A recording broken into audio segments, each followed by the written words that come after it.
Este programa es presentado por All Roads Overhead Garage Doors. Si usted quiere puerta para su cochera, llame al 510-375-8756. All Roads Overhead Garage Doors.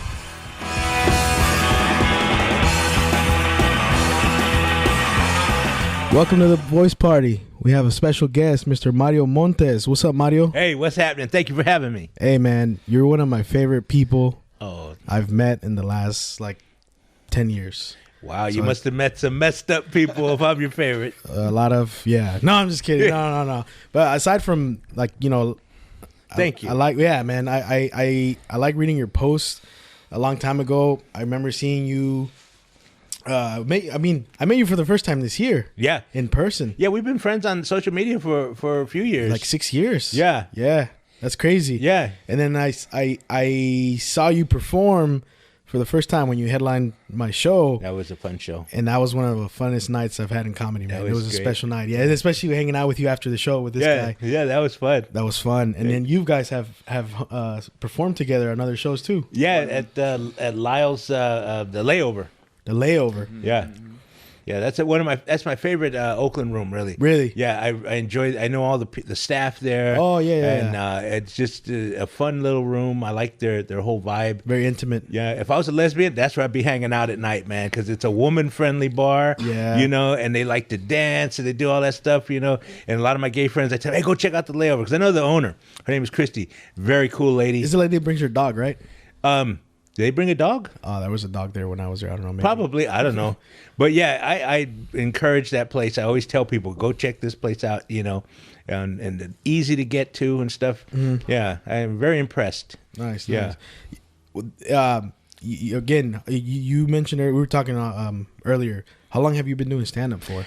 I started my first open mic, which was in 2008. 2008. I cannot remember the date. Mm-hmm. I used to drink a lot, as you know. Mm-hmm. I know it was in the spring or summer of 2008 at a place called Tommy T's Comedy Club. Mm. And I had started working there in 2006, I believe, towards the end of 2006, in the kitchen. I took a part-time job working in the kitchen. And I was working in the grocery business in the daytime. But I just wanted to be around it, and it just happened to be in my hometown of Pleasanton, California. That's where you're originally from? Yeah. Oh, okay. Originally from Oakland. But we moved to Pleasanton. I was about 9 years old, and we all moved to Pleasanton. Started with one uncle, because the houses, were cheap. Mm-hmm. And so he bought a house, and then my dad bought a house, and then it was like all my uncles started moving there. I call it the Brown Exodus from Oakland, California, the 70s, Yeah, that's... To me, it sounds like someone was trying to translate the word pleasant from English to Spanish, and paisa pleasantón. Pleasantón.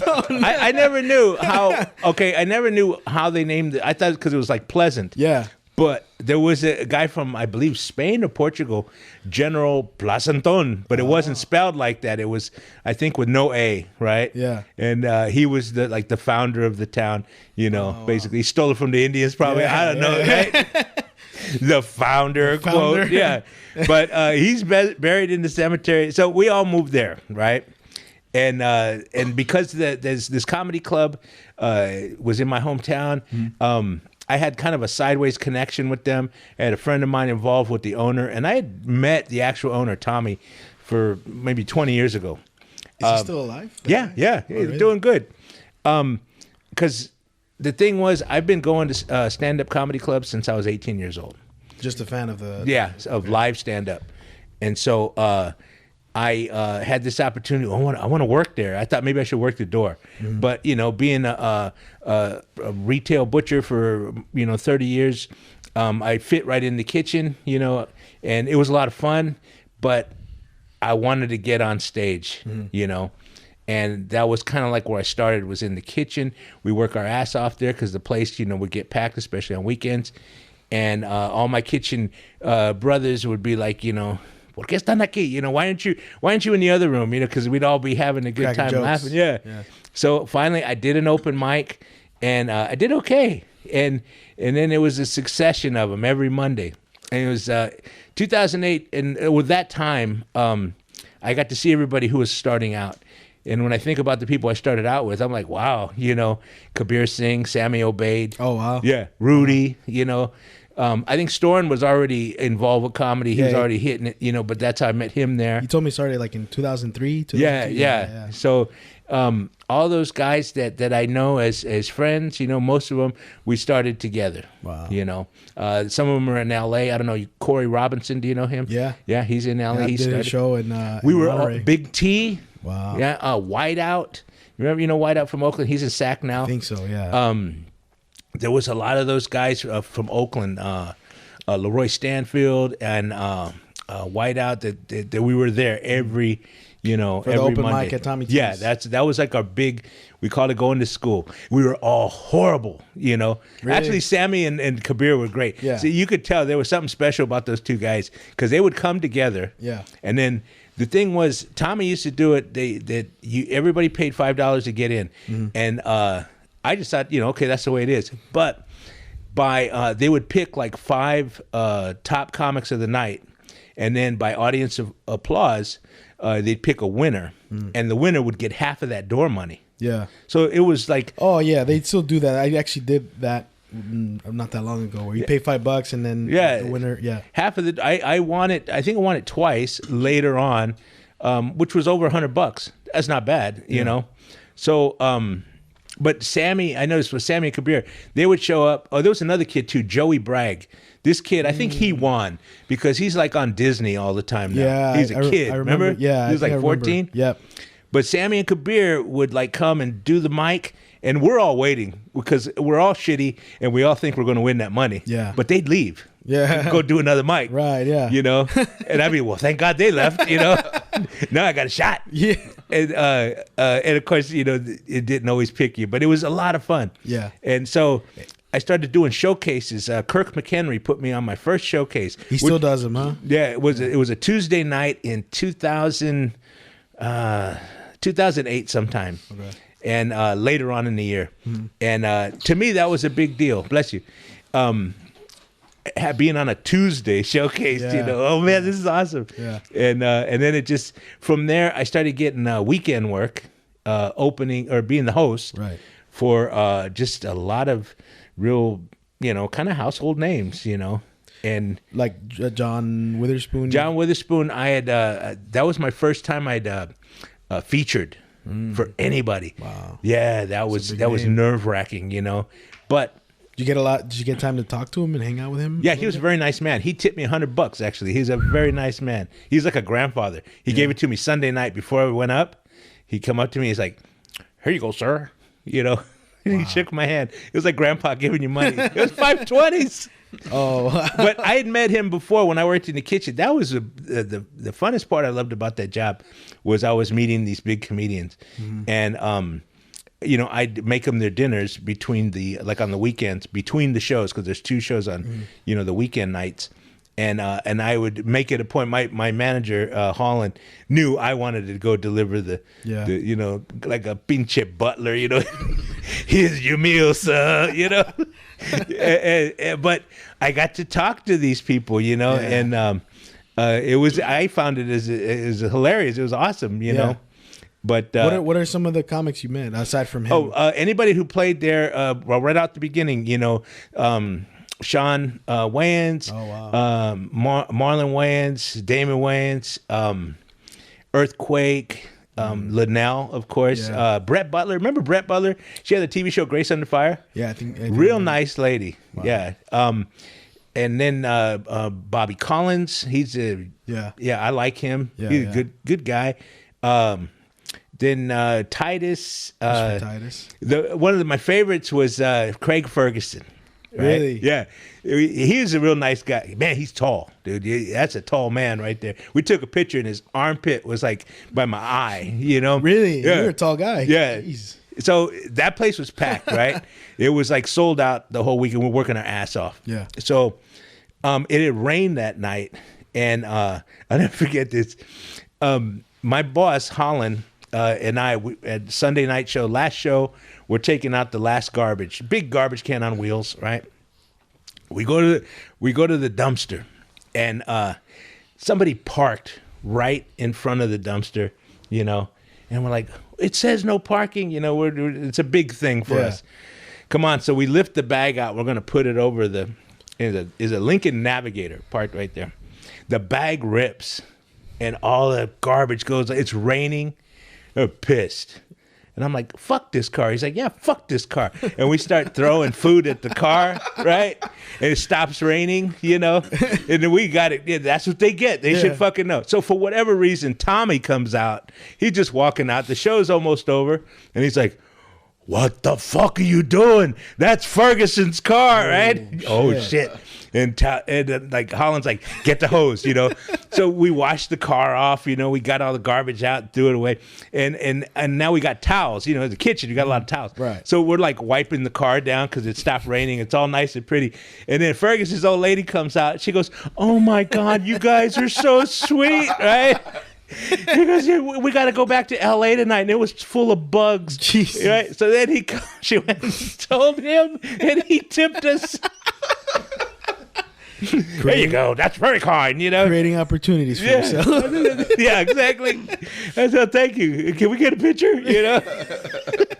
Have you worked with him? Hell no. He's huge. No. He's fucking no. I know a guy named Craig. That's it, brother. That's it. He said, wait. I did. I cleaned his car cover up. That's about Here you go, senor. How old were you when you started working there as a kitchen? In the staff, kitchen, right? I was in my 40s because let's see, I hadn't turned 45 yet. So 45, I turned 45 in 2010, and I started there about 40 years old, 41. 41. Yeah. So you started comedy later. What made you like? Did it ever come up?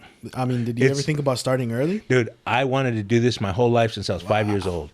No way. And it started, you know, like a lot of kids, I put on shows for my parents and the company that's over, you know. And your chonis. And in my pajamas, I do all the imitations. I always imitate everybody. Dude, that's the way I was in high school, you know. Not the class clown, but But I also, as I got older, I discovered comedy albums.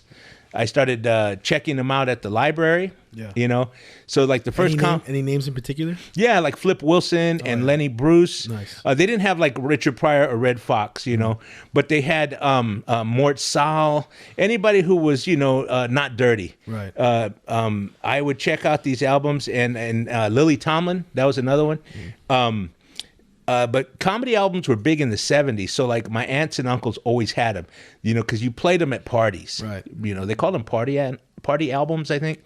But anyway, so I started listening to George Carlin and Richard Pryor, which his albums are great, you know. But I didn't totally understand a lot of them. Red Fox, for whatever reason, I thought he was hilarious, you know. I didn't come to appreciate Rich till as I got older. You know, and then I was about 13, 14. I saw his Richard Pryor live in concert, which was a 1979 thing they had put on HBO or something like that. And that's when he's in a red suit, right? No. That was live on Sunset. Oh, yeah. This was, I believe, a red shirt and white slacks or something. Okay. Anyway, he was brilliant, and it stayed with me even more. But, of course, as a kid from the 70s, Freddie Prinze was our guy. You know, and that was the first comedy album I bought. I bought that at Kmart. I had it was like $6.99, and I had to borrow $2 from my mom so I could have the tax covered. And I played the fuck out of that album. You know what? As youngsters, we go in our room and we like lip sync the albums, like, you know, like we're a singer. Yeah. You know, well, I did that with comedy albums. Wow. So yeah, when I was like about 11 to maybe like 16, 17, that was my thing in my room, and I memorized all my comedy albums. By then, I was buying Steve Martin, you know, and even Cheech and Chong albums that you know that I grew up with from my Uncle Tony. It's Dave. Yeah, it was just what I wanted to do. But I'd never been to a comedy show. Yeah. And then when I turned 18, my mom and dad took me to the Punchline in San Francisco. We bought tickets back then. If you want to get tickets to anything, you go to the Bass Ticket Outlet, which would be located usually in this record store called the Warehouse. Wow. And yeah, If you remember the warehouse, I think they might have been gone. There was that was like the record store, and they had the tickets in the back. And the people who worked at the warehouse, they all thought they were like in the rock business, right? So they were dicks, but they'd print your tickets up. So we got tickets there to see Franklin Ajayi at the Punchline. I always bring him up. Comedians don't know who he is. Franklin Ajayi. Okay. He was a comedian. Well, he also did a lot of movies, but he was an amazing comedian.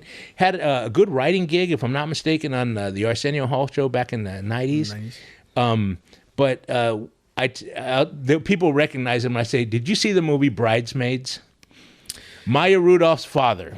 Okay. The guy with the dreadlocks who I actually didn't see it. Yeah, people say, "Oh yeah, he's good." Yeah, okay. No, he's great. I'm glad you're mentioning a lot of these names because I can remember them later on and check them out. That's what I love talking to comics about. Franklin Ajayi was just that was it. Yeah. He was in the movie Car Wash. That's how a lot of people, especially a lot of Chicanos, know him. Yeah, because he played the guy that called himself the Fly. And he had the big afro, but very funny guy.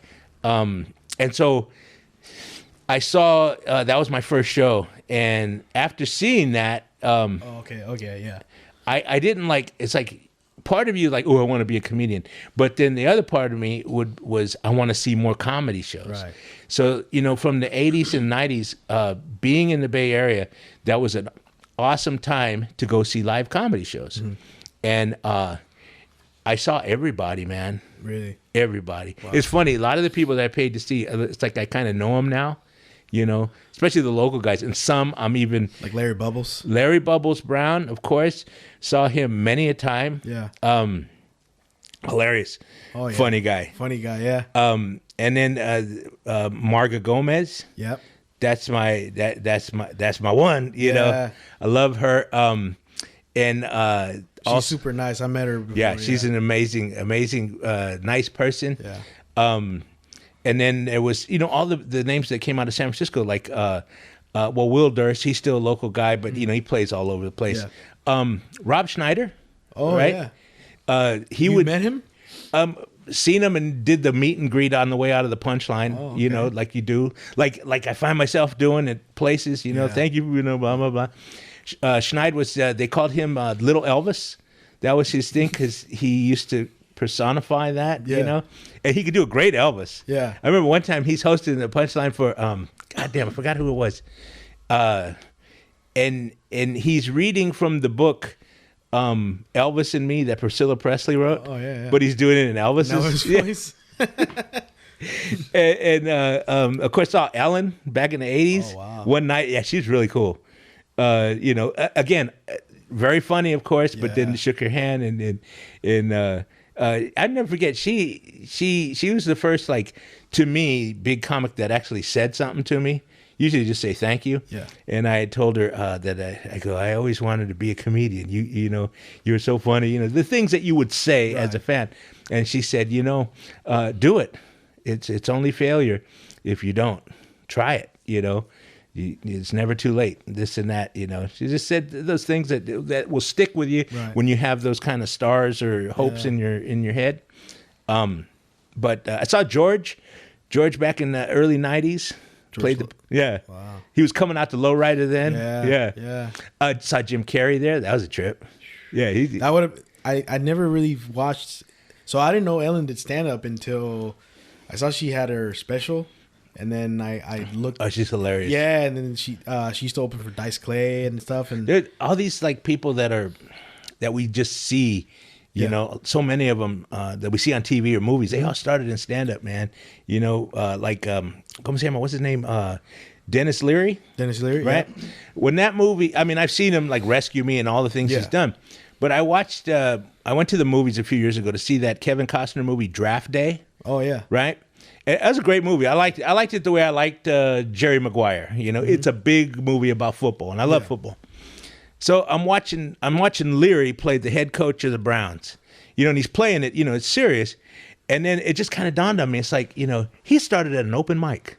Yeah. And I'm buying him as the coach. Yeah. And that's just amazing to me. It is. Just like Jim Carrey, same thing. Yeah. Started at an open mic. Yeah. So there was a movie when I was like 12 or 13. It was running on Showtime. and it was a Canadian movie about stand-up comedians, and Jim Carrey had this friend. She was a female comedian, and she really wanted to be a comedian. She was very talented, but she was new, and he was kind of like encouraging her to do it, and it was like one of these movies that Showtime would run about 30 minutes, as long as the movie was. Yeah. I can't remember the name of it, but it was like the first time I had seen Jim Carrey, and he just has one of those memorable faces and a persona that kind of, you feel like you're intruding watching him, because sometimes it's not embarrassing, but it's like a little intimate. Yeah, you know what I mean? Yeah. And that's how he came across in that movie. Very uninhibited and just open. You know, you're just wide open, and you don't care what you look like. And that was my first time I'd seen him. And then I didn't see him for a long time till he started getting a little more famous with his stand-up. And he was from like Toronto or whatever. But he was famous for stand-up in like the 80s, right? yeah, he was. God, he did this. The first time I'd seen his whole set, which I was really happy to see him years later when he came to the Punchline or the Old Cobbs. I can't remember. But he had done the Rodney Dangerfield special that they used to run on HBO, and he wasn't like the headliner or anything, but his whole thing was facial impressions. Yeah, dude, that was amazing. I actually saw that, and I saw another bit where he describes how horny men are. They're like dogs being, waiting to be let out of a car. Yeah. But I've never seen a full set from his old. I mean, are they even available? Like, I'm sure they are. I think. I don't know. Yeah. I mean, back in the day, you just not that long ago, mind you, maybe 15 years ago, you just go to like Tower Records and go look and see what they had for comedy CDs, right, or DVDs, and you can't do that anymore because there's no more Tower Records, Or Circuit City. I told them a story. Like I used to go and listen. I with comedy, it was something I never really was a big fan of. I kind of discovered it as an adult, and I'm still discovering all these new, old comics from back in the day. So a lot of the names you mentioned right now, I've never even heard of. Dude, that's amazing, because I'm in the same way. I discover people that I didn't know were comedians. You know? I think like anything you love, you're going to constantly learn about, like if you start doing it. I imagine, I don't know, maybe like sculptors or it's something new every day to them. You're never a master at anything. No. And then the older you get, certain things appeal to you differently, Yeah. Well, so your tastes and the way you see it and process it. Right. That comes with experience, age. But as far as like, one thing I learned about comedy is, the more that I learn about it, the more I realize I don't know anything. Yeah. That is my process for humility. I don't really get too full of myself as much as being confident in your abilities, but I never think that I'm, any better than anybody or whatever.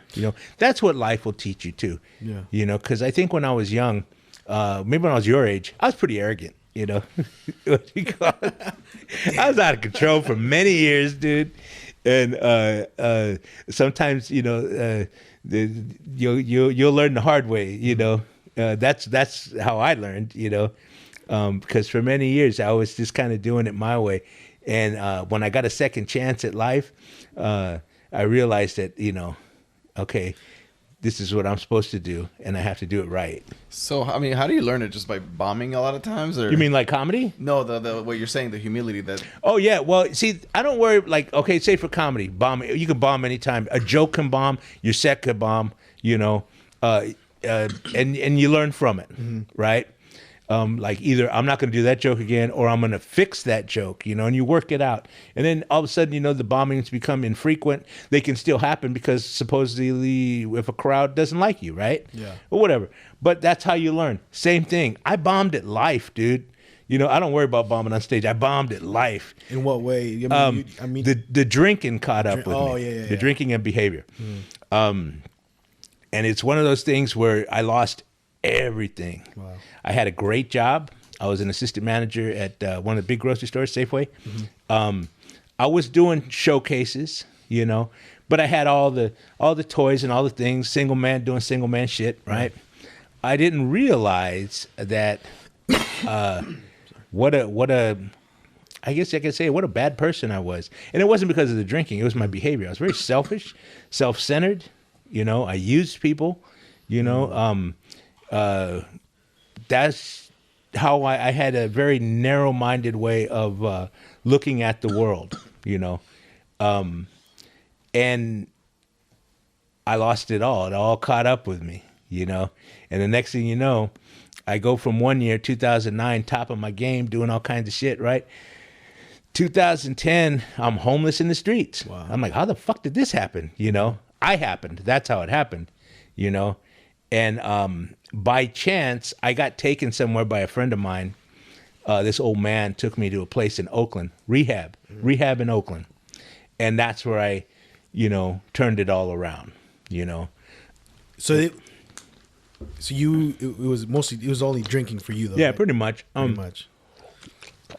You know how it is when you with your friends and you having like it's pay-per-view boxing night, let's get some Coke and this and that. But my thing was really drinking. I know some people have I met a lot of people I've even ministered to, they come from a heroin background, they come from a meth background. My thing was alcohol. Wow. And I love to drink, I didn't realize what kind of picture I was presenting to the world, but my whole life for like about 20 years was on a bar stool, because you get off work, you go to your bar, right? And was this daily? Oh yeah, wow. Yeah, that was. I had bouts. There was a couple times in my drinking career where I felt I should sober up. I think everybody goes through that, but I'm that type of person that I don't stop, and I think it was from 2003, October 2003, all the way to when I went to rehab, which was November 8th, 2010. I drank hard liquor every day. And that's just what I did. You get home, have your shots. For me, it was like tequila. I like the brown liquors, Yeah. Jack Whiskey, Daniels. Jack Yeah, Daniels. yeah. Jameson. I went through Jameson for like a couple years. I went on this Jameson thing, But that's just it. And the whole time, a lot of times everybody would tell me, not just in the bars, but like at work and stuff, dude, you should be a fucking comedian. Yeah. And that's not why I became what I am. It's that's just what they told me because I've heard that my whole life, right? Because I wanted to. But here's the thing. The old me was just too afraid. Outwardly, I had this arrogant persona. And it was basically what's called false pride. Yeah. I even, there was a time, I don't know why, because I'm not no gangster or anything like that. But there was a time that I felt I should carry a gun when I go out, because I felt all macho and shit, Who does that, The right? wrong motherfucker said something to me. Yeah, that's stupid, right? Because I had guns and stuff like that, But that's just how, in my head. Yeah. But the thing was, I was so afraid to do the one thing that I've always wanted to do, And so through all my bullshit, if you really know me, and nobody really knew me except like my kid sister, she would tell people, she loved me to death, but don't get too close to my brother because he uses people, Wow. I found out she said that one time. It's like, you betraying bitch, right? How dare you tell people my secret, but I was like the biggest chicken shit to actually go take my shot, At comedy. Because it's the only thing I've ever wanted to do. I can't imagine anything else. Now, I cut me for 30 years because the money is decent. You get that first paycheck, you want the second one. You get the second one, and the next thing you know, you start acquiring things and doing things, and then fucking 10 years go by, you're still there. Nothing wrong with that, mind you. Yeah. But I wasn't married. I hadn't had no kids. I just had me, and I had this burning desire to be a comedian. That's why I'd go to all the comedy shows, and sit there, and they were like gods to me, And when I met them, it was like a little kid meeting his favorite baseball player. You know what I mean? Yeah. But I was too chicken shit to take my shot. Took me many years. Finally, I did that open mic, at Tommy T's, and I didn't do it drunk or anything, you know. I went up and I told some stupid, I can't even remember the shit I used to talk about, the old, yeah. But people thought it was funny, you know, and I just keep coming back. But when the whole world fell out from under me, I went to rehab, place called City Team Ministries, right there by the police department on 7th and Washington, you know, 8th and Washington. Oakland. Yeah, in Oakland, right? Oakland rehab, dude. That's where shit got real for me because I was a homeless kid. I was homeless in Pleasanton, mind you, right? Yeah. You know, but that's a cold-blooded place to be homeless, man. You know, you see everybody going home and shit at 5 o'clock. You know, you got nowhere to go. I used to ride the BART trains all day. That was my thing. When you were homeless, yeah, you just riding back and forth. Yeah, you ever see that guy that's like asleep on the BART train all day? Okay, that was me. Oh man.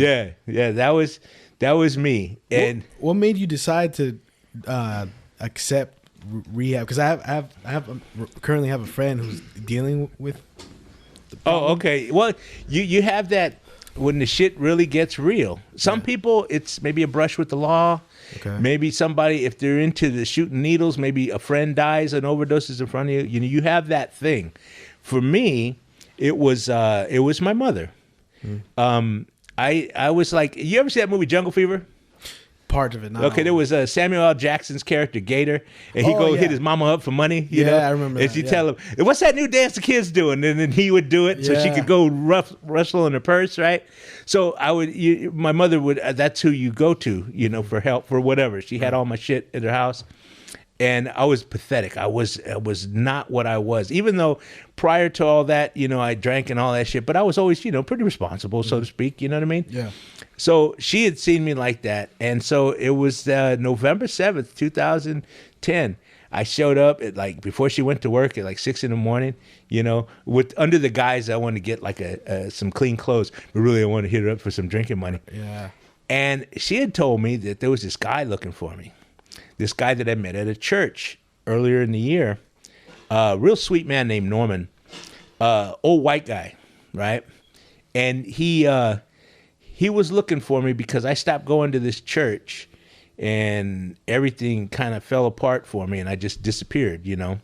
And he knew that I was fucked up. Yeah. So he basically gave my mother his phone number and said, have Mario call me. I'm going to take him to the mission in Oakland so he can get better.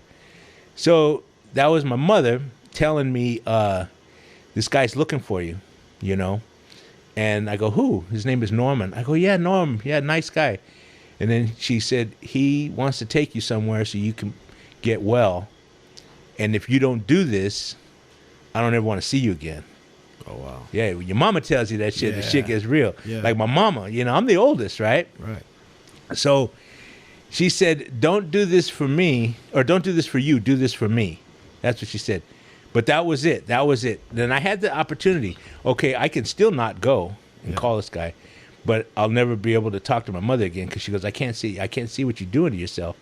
You know, you it's killing me. Right. You know, and I can't bear witness to it. So it was at that moment. Actually, I've talked about this on stage, and it actually happened. The way it happened was, she had hugged me, and she said, "You're my oldest, and you're my favorite. Wow. And you have to do this." And in my head, I was like, I'm the favorite, you know? And I was yes, because my brother got his shit together. My sister, you know, same thing. I'm like, fuck them. I'm the favorite, right? You know, I knew I was the favorite, right? And then fuck it, let's go to rehab, you know? And so I called that old man. And he's like, you know, I'll meet you at the Lighthouse Baptist Church. That was the church here in Pleasanton.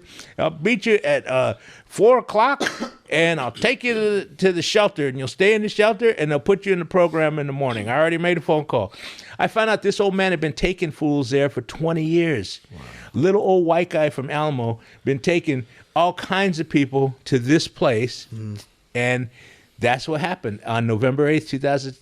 I had my my interview with the program manager, and he had already, you know, knew about me, and they put me in the 30-day room. I started my program. Now, Oakland Rehab, though, man, we take care of homeless people there. Aside from our classes and stuff. So you work. Yeah. Okay. So in the morning till lunch, you have all your classes. It's Bible study, AA, all those kind of things that you're going to expect in rehab. And then in the afternoon and evening, you either work in the homeless shelter or you work in the kitchen.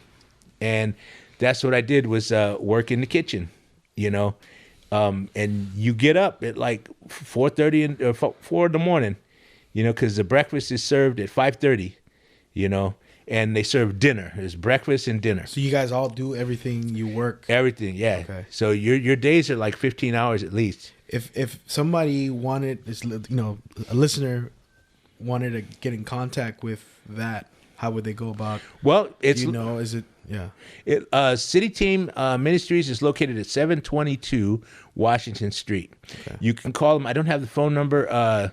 They're listed, right? And it's a process, to go through. You got to go talk to somebody. They see how bad you are, right? I got my good buddy of mine.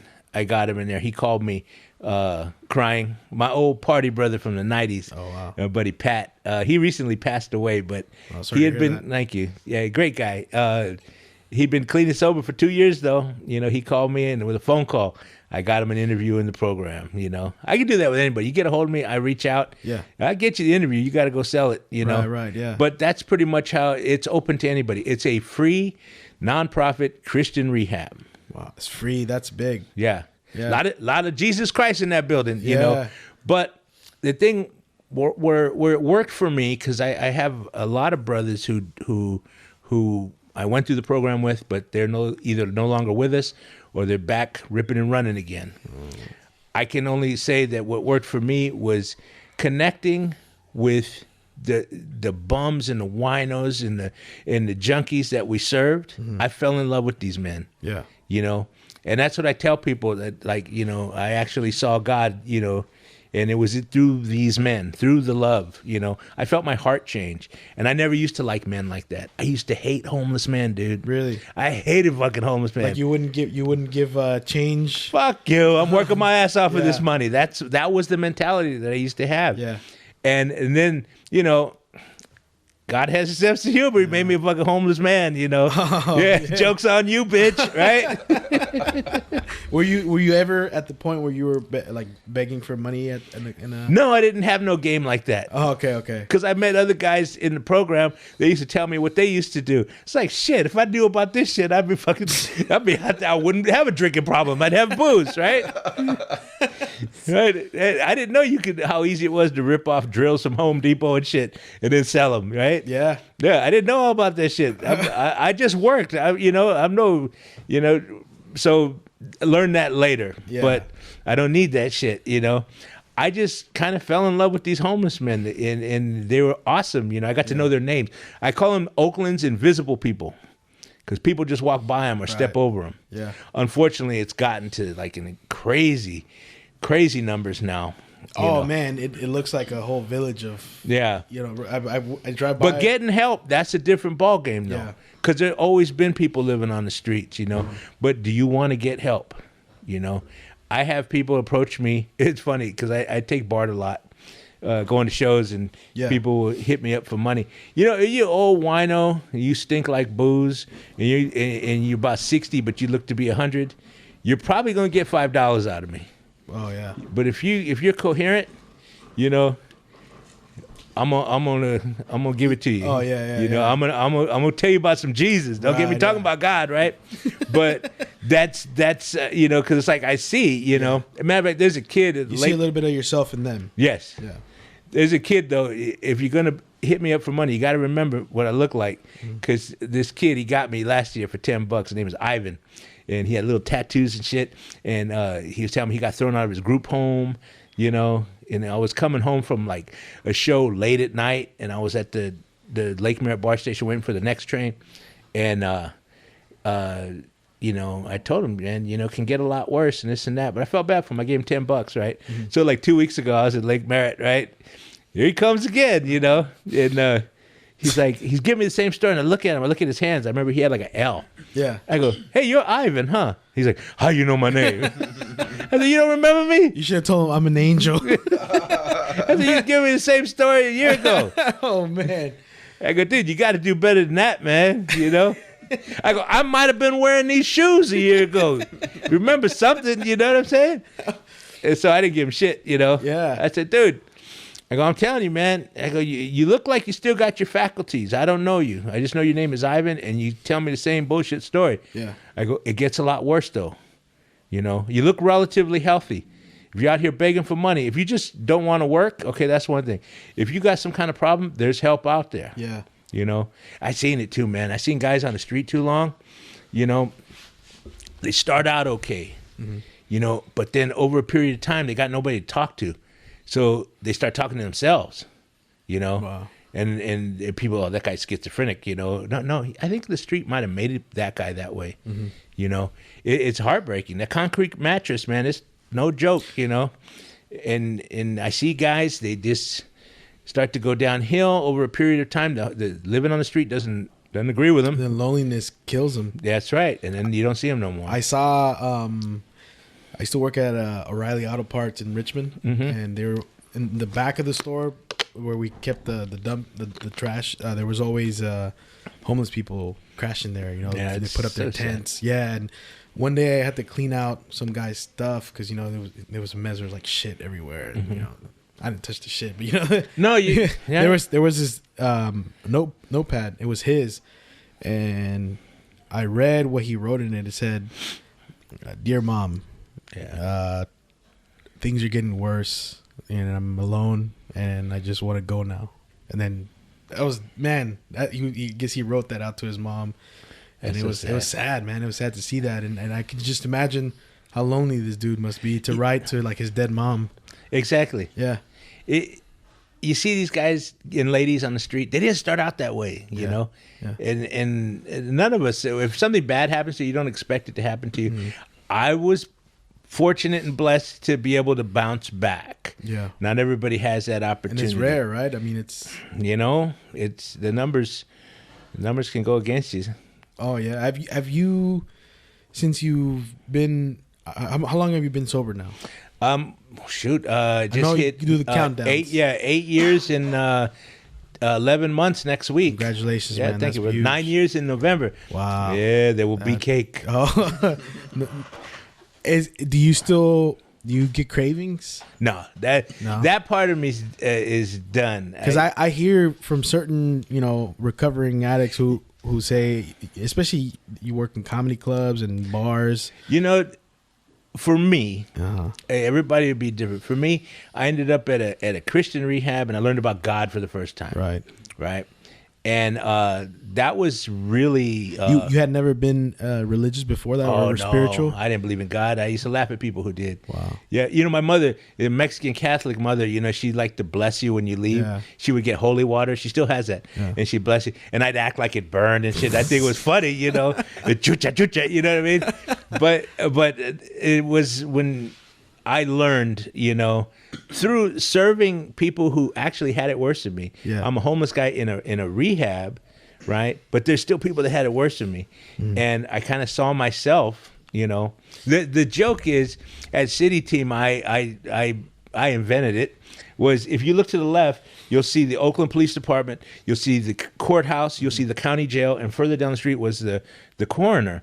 And they should call it, instead of City Team, they should call it, if you don't get this shit right, there's your fucking future. You know what I mean? Yeah. Because that shit was real. And then these people that I would serve food to and then eventually take care of them in the shelter, that's going to be me if I don't get this shit right.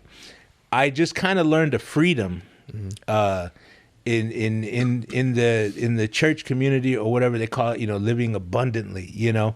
For me, that was just setting me free, you know, of the old things, because you work out your shit. I highly recommend rehab for everybody, because you get to be just working on your shit, you know, all your demons and all that shit, you know, whatever it is that fucked you up, that's the place where you unfuck yourself, basically. Yeah. So I had this great opportunity and I embraced it.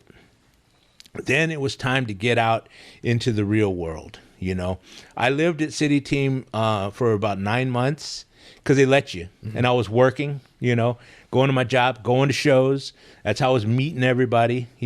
My man Kabir Singh opened up the world to me. He put me on a Cobb show in 2012, and then from there I met like Stroy Moyd and Jabari Davis and Kiko and Tony Sparks. Anybody that you could meet. Yeah. The world opened up to me, and so that was my thing. I started, getting involved in these shows, and I started trying to build because I knew this is what I really want to do. I have an opportunity here. I don't know where it's going to go, and right now as I sit before you, I still don't know where it's going to go, but I know I'm doing it, know.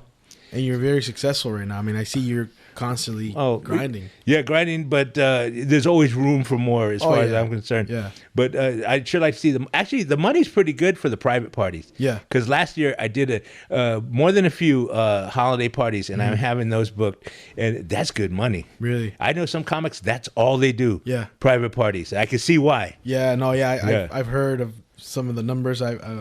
Certain comics told me like 10 G's for a... Right. Yeah, it's crazy. A cruise ship. But... and then you also do casinos, right? I did. I headlined the casino, the Wind River. Yeah. I think that's like the first casino on your journey to others. Okay. There's a wonderful man named Jake Daniels who has this room, and he'll give you the opportunity to close it out and bring 3 to 5 comics. Oh wow. And for people, as I call it, at my level. Yeah. That was a huge opportunity for me, and I just, it was wonderful to have brought the right combination of comics, because he wants to keep the room. So he wants everybody to be funny, so don't go up there and, this is not, it's not an open mic. You go in there and fucking bring your A game. Yeah. And that's what we did, and the pay was cool. We got a room. They gave us food vouchers, and I brought Big T, Chewy, Jesus Cruz, and Paul Conyers. Yeah. And they give you, what do you give me, like 400? I split it 4 ways. There we go, guys, Yeah. I ain't here to cut a fat hog. I share. That's another thing I had to learn. Yeah. Anything I have is not mine to keep. Okay. You know what I mean? Yeah. You have to share. Being sober and everything, that don't mean shit if you don't try to help people. Right. You can have 50 fucking years, but if you ain't doing nothing for nobody, then you ain't worth the person who started the program, You're still being that selfish hoarder. On that subject, do you go and work with the center, the rehab center? Do you do anything involved with that? No, I ministered to street people. Oh, okay. What do you call it? The past year, I kind of had to stop because it really does break your heart. Yeah, it really does. And that's another thing you learn: boundaries. Mm-hmm. I would like to do something different. I started just the initial stages of reaching out to organizations to become a chaplain. Chaplain is they minister to people through the Word of God. Okay. Oh yeah. But there's different levels. Right. They have chaplains in the prisons. Yeah. They got chaplains for the cops. They got chaplains everywhere. Okay. It'd just be a way to serve. I had met a guy. He was involved with it, but it didn't pan out for him, I think. So I just kind of pursuing it myself. I feel that calling. Yeah. And I think comedy is just one of those things that's going to get me to where I'm going, because it's what I love to do. I keep my base as my, getting on stage and stuff. We've done some silly movies with some of the same people, Some good movies. Yeah. No, that's fun. I've seen a lot of those. But Ferdy the Foodie. But once getting back to those, we were talking about working in the bars and stuff. As far as it never bothered me, because my philosophy or whatever is I didn't go through all this that I went through, the bad shit, and then like to turn around the good shit and get sober, so I could be in a prison, because I'm not gonna I can't perform there because there's booze, fuck that. There's booze everywhere, or they're smoking weed. Well, there's weed everywhere, And it's funny, I'm an advocate for marijuana even though I don't smoke it, because I've seen how cancer patients use it. Yeah. But to me, that's living in a prison, having a fear. I don't have any fear anymore. I was afraid for fucking many years. I know what that's like to be afraid. I was afraid to be a comedian. That was my fear. to go up on stage. I was afraid of that. Yeah. And by doing that, I think maybe that's why I drank so much, because I was frustrated with myself that, you know, that you weren't doing it. I wasn't doing it, and I was hating myself, you know, because I wasn't abused as a kid. I had a great childhood. You know, my high school years, I went to high school in Pleasanton. It was in the 80s. It was great, you know. Were you an athlete? Were you a football player? No, I played city soccer, and I was a manager of the basketball team when I was 17. Oh, okay. I played soccer because, you know, we're Mexican. That's what we do, fucking soccer, you know. But it was the city league. It was fun, you know. And then you got into the military. Yeah, a few years. I went to Ohlone College. I thought I was going to go to Ohlone. Right. It wasn't for me, you know. Yeah. I had to find myself. And even the military wasn't for me, you know, because everywhere I went, the one thing that remained, I was the funniest motherfucker around, you know. Everybody cracking up. I mean, imitating people, just doing the shit. I got into meat cutting, you know. Everybody has a Mario story. Remember that time, you know, he said or whatever, you know. But I knew that I want to do this for real, so to speak, you know. And I didn't, you know how to get started. Oh, go to an open mic. But inside, I was like, I can't do that. Were you I was afraid to bomb. Afraid to bomb. Yeah, because I'm so funny at work and stuff, but what if you bomb on stage? And I know enough about stand-up comedy that it's a different game. And it's humbling to bomb, man. Uh-huh. Yeah, it is. Yeah. You know, the first time I bombed, though, as a comedian, I mean, it was the worst fucking bomb that you could think of. It was back in when I used to drink. 2008 sometime. I was on a showcase, like a Tuesday or Wednesday showcase. And I was working at Safeway. I was a day stocker because I had gotten into grocery. I left meat and gotten into grocery. So, excuse me, I invited everybody, you know. Oh, we're in a showcase. As a matter of fact, Kabir Singh's showcase, right? Yeah. It was a big deal, excuse me. So my mother came, everybody came. Co-workers came, everybody came. Friends came, fucking everybody came. Yeah.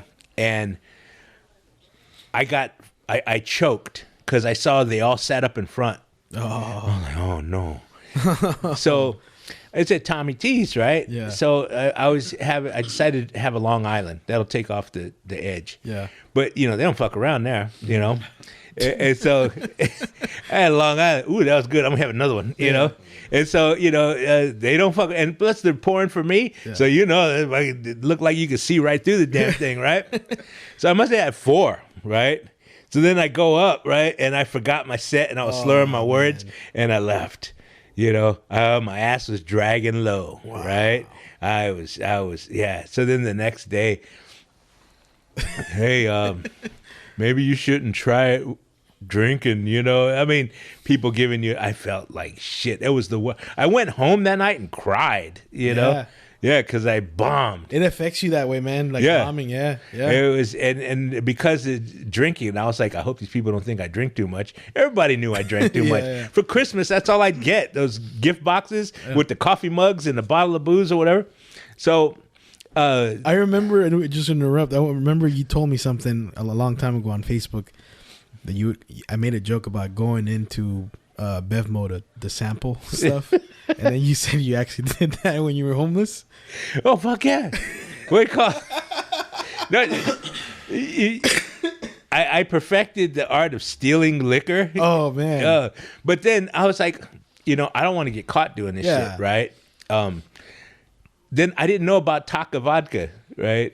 When I was homeless. I mean, that's like the go-to, you know, of the homeless person. And then I discovered it. I was in a store, and it was like $7 for a fifth. Wow. I was like, Eureka! You know, look at this shit, you know?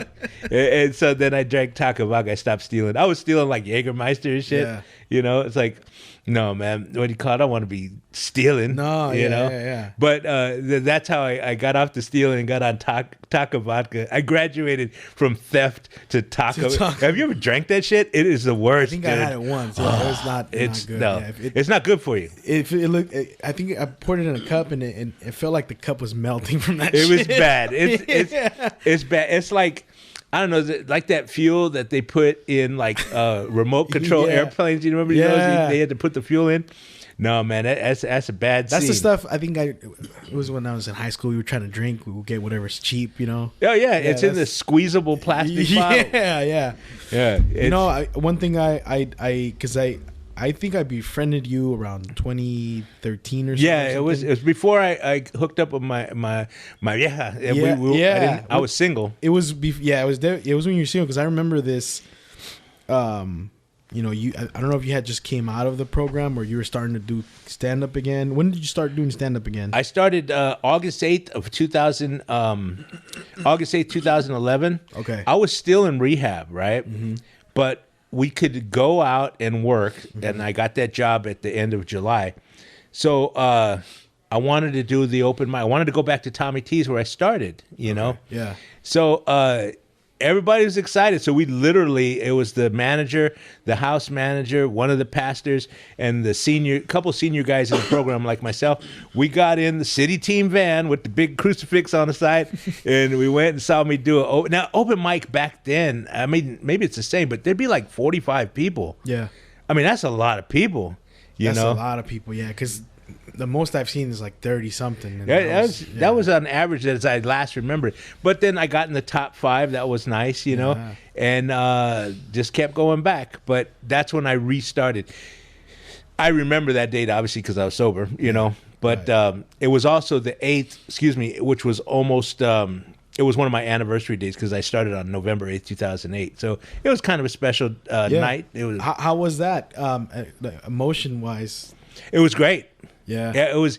Everybody's so happy. You know, while I was in rehab, I wrote a letter to Tommy T's themselves just to let them know where I was because they hadn't seen me. You know, I walked away from comedy on. It was a Cinco de Mayo show I hosted for Chris Storin, and it was in a weekday, like a Wednesday, and that was of 2010 Cinco de Mayo show.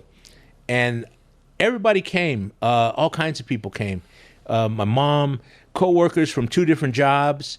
Everybody was happy to see this show. My aunts and uncles, friends. I had a great. I hosted the hell out of it. It was Michelle Arzaga. I want to say it was Chris Storm closed it. I think Rudy was on it. You know, all the usual Latinos. Pete Munoz, right? Yeah. Anyway, it was a great night, but I was in the frame of mind then that comedy was not going to get better than this night. So I go, this is it, you know, because I had already lost my job that I loved. Right. I lost it in March. So I made a conscious decision. I'm going to drink myself to death this summer. Wow. And that's what I felt strongly. Yeah. And so I kind of disappeared, and I told everybody that I was moving to LA, even though I wasn't. Right. You know, and I just stayed in my little cave, just drinking everything away, you know. But it was weird because I had such a great show. That should have sustained me to another show, you know. I should have carried that momentum that you feel when you have a good show. Because if you have a really good show, that shit can last for a year. Yeah. You can do 10 more shows or whatever, and you feel good about yourself. You know what I mean? Yeah. At that point, though, I thought that it probably would not. I was in a depression. Mm-hmm. It probably wouldn't be as good as I'm feeling right now. And like it was peaked like that. Yeah, this is it. So I'm gonna drink myself to death. Wow. Yeah, it's kind of a fucking bullshit way to feel sorry for yourself, really. You know, right? Yeah. God's looking at you, little bitch. You know. And me knowing you, because I've only known you. Yeah. It's hard to. Because you're very. I tell that to my wife. I tell stories about myself to my wife, and she can't believe it either. No, but it's like, well, no, that's the way I used to be. That's why you are so great. You know, grateful for everything now, and very grateful, man. Oh man, yeah. You know, I have anxiety. It's a fucking true story, and I know my wife laughs at me, but she gets me through it. I own a lot of clothes now, right? Mm-hmm. And before a show, that's my anxiety: is what to wear. Oh, right? Yeah. Like fucking Jan Brady or some shit, you know. I don't know what to wear, but I really trip off of that, you know. And I kind of wear the same ensembles, but I have so many different varieties. Always tie, huh? Yeah, well, I went through a sweater vest phase, you know. That. Yeah. You know who got me on that was Rudy Ortiz, right? I saw him one night. We did this show in Daly City or Colma. It was at a Mexican restaurant that Kiko Breeze produced, and Don Lacey was the headliner, and Rudy featured, or no, he might have hosted it, and I was just in the mix. Yeah. And then Rudy was wearing jeans with a sweater vest and a shirt, a dress shirt, but untucked. And I was like, hey, that's a cool cool outfit. And so I started buying them, dude. I got like 9 sweaters. Oh, man. Everybody made fun of that, Yeah, you know? yeah. But I just felt comfortable. Yeah. You know, it worked for me, you Right. know? And then, you know, my wife was like, you know, I think it's time to retire the sweater vest look, you know? When she became my wife, she said that, you know? You want to get laid again? Yeah. You need to You know? No, you know, speaking of that, man, I brought it up earlier, but I didn't finish. I remember you set like goals of what you wanted to do, and one of them was you wanted to find a partner, you wanted to have a car. I think you said Prius, and you wanted to have a dog. Yeah, well, she won't let me have a Prius. Okay, Because she said, you're going to get a stupid Prius. Yeah. But that was when you were single, and I think you were living in an apartment in Oakland. Yeah, I lived right next to the liquor store. And you wanted to be a full-time comedian. I remember you. Yeah, that was my... And now you've accomplished all those except the Prius. Yeah, So well... That's awesome, man. That's inspiring. Well, I'm trying to... I learned this, I don't know, all these things that I talk about, you know, like I tell people straight, you know all that bullshit I talk about? Well, I actually fucking believe it, okay? Yeah. And that's how I live my life. And I learned to set goals. Set big goals, set smaller goals, you know, set health goals. For me, exercise goals, diet goals, you know, because I love to eat, but it's like we really can't do that. Especially, you have lost weight though, right? Yeah, I lost a lot of weight. I look at the pictures and the clothes even. Yeah. But, you know, don't ever get satisfied. Keep pushing yourself, you know. I'm fortunate that I have people in my corner. My cousin Henry, who is an athlete, has always been an athlete. He's the one that turned me on to the P90X, you know. And, man, that's a workout, you know. Oh, yeah. I can't even complete a disc.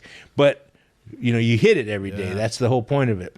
But set goals for yourself, you know. Big ones and little ones, you know. I have some big goals. I plan on hitting those. But you just keep going forward for them, you know. And you'd be surprised, though, if you look back, and especially if you write them down, that when you hit them, I hit this one, you know. But then, you know, this one is going to get me to this one. You know what I mean? It's Did rehab help with that? It taught me structure, and it just opened me up to another way of living, you know. More discipline? Discipline, yeah. That's something I need.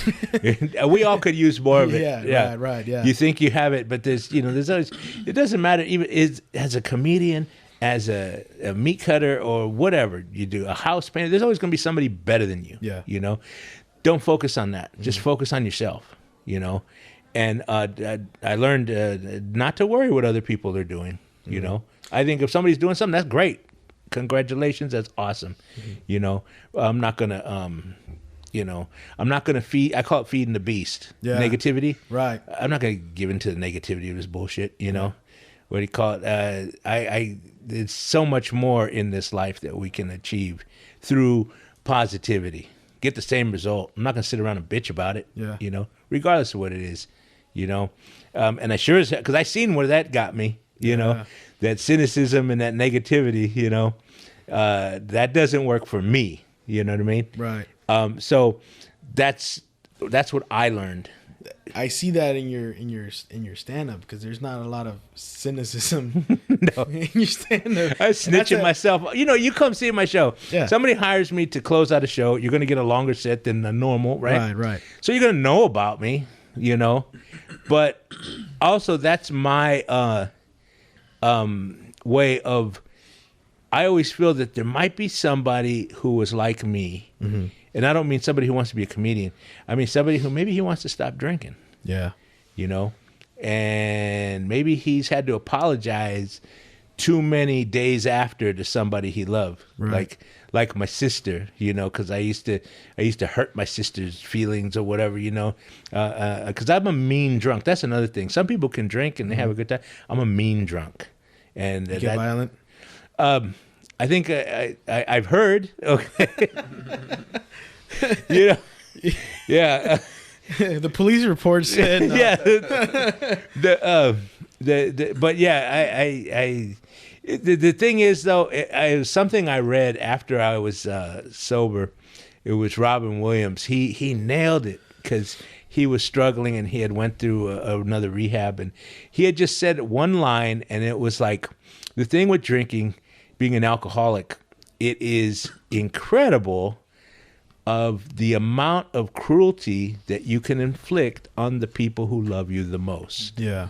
So a lot of people who used to know me either from work or wherever, in the general population, I didn't know you had a drinking problem. Mm-hmm. You always seemed fine to me. And I would just think like, well, you should ask my sister, you know, ask my family how. The ones that pick you up. Yeah, exactly. Yeah. You know, because that was really true what Robin said. That's the alcoholic. That's the problem drinker. That's it right there. The amount of cruelty that you inflict on the people who love you the most.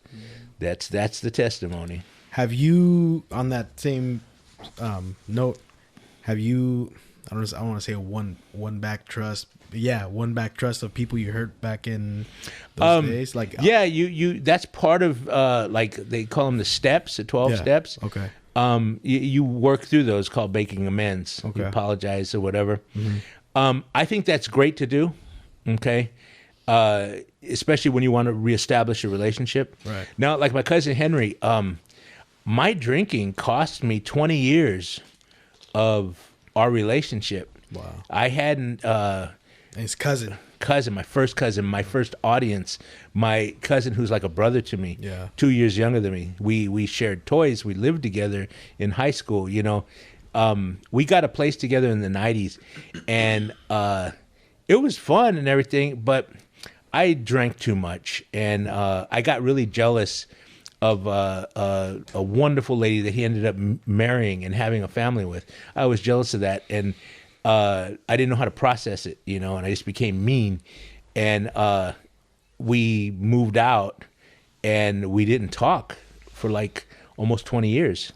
We're, you know, I mean, this is my cousin. Henry's in my circle now. Mm-hmm. You know, my circle is very small, you know, and he's one of them. And but that is when you make amends, you know, you apologize, but also, aside from apologizing and, you know, making it right with somebody, you have to, it's time in, you know, that's the big one. That's what got my family to time in.